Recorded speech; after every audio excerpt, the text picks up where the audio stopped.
Kiidet meesi, kiidet üle keiserite, kiidet üle keiserite, kuulus üle kuningate, kuulus üle kuningate, seep meid ostab orjusesta, seep meid ostab orjusesta.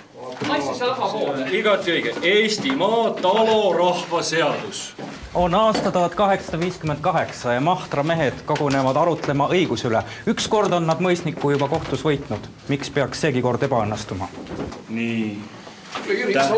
No näed, tähendus. Ostse komisjonist mõistetud ja suure keisri herrast kinnitud. Väga õige, keisri herra aitab. Võtame, kuda ta aitab? Kuule, sa mäletad, eile... Ja, lugesime.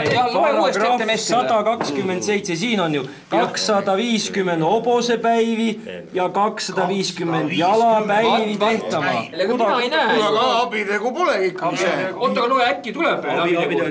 Mõisarehed peksetama, nõnda kui ta paragrahv 162 seletab, veiksed mõisa kohtumaksud maksetama.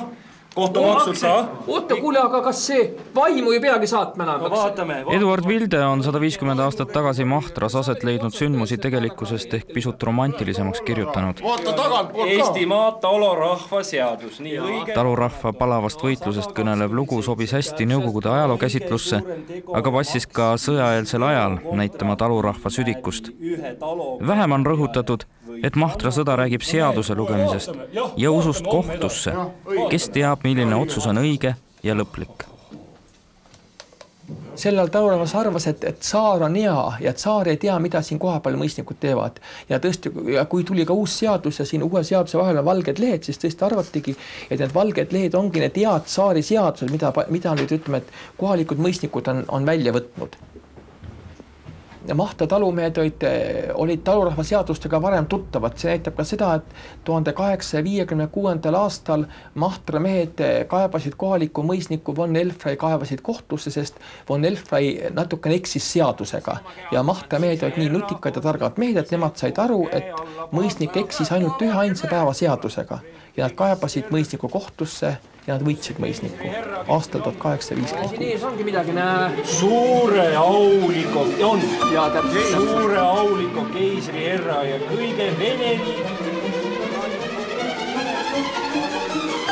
Vargsi saab talurahvast tegusosaline kohtumõistmise juures, kui üksikute mõisnike eraalgatusel hakatakse looma vallakohtuid. See vallakohus ja valla talitaja pidid välja mõtlema, kuidas oleks kõige otstarbekamalt igasugust asju lahendada.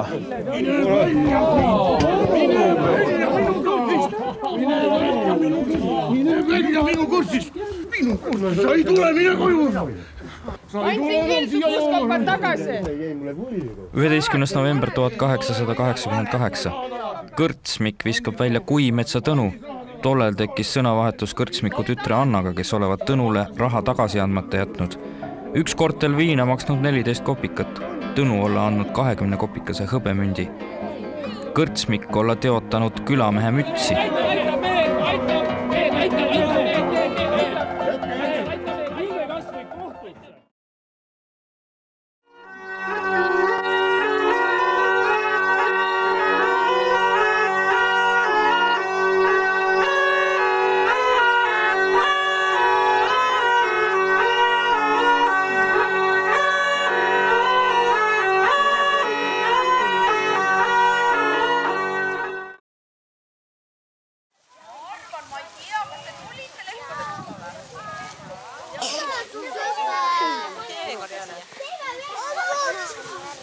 ja miks lehm kodus vajalik oli?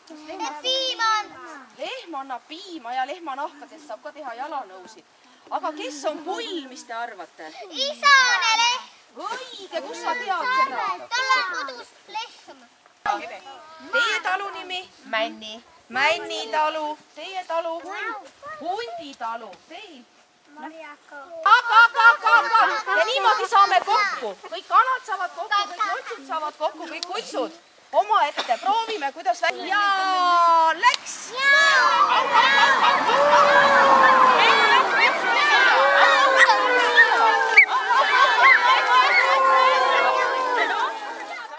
Parem käsi, vasak käsi. Nüüd te parem käsi. Sa pead käe alla poole tooma. Nüüd kurname ära ka.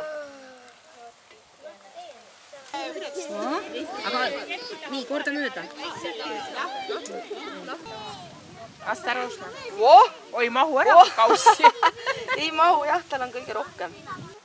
4 kandjat, 2 koerakaitsjat, 1 parmupiits. Kes see on? No kohe võib püüda. Hobune! Saba! See on lehm.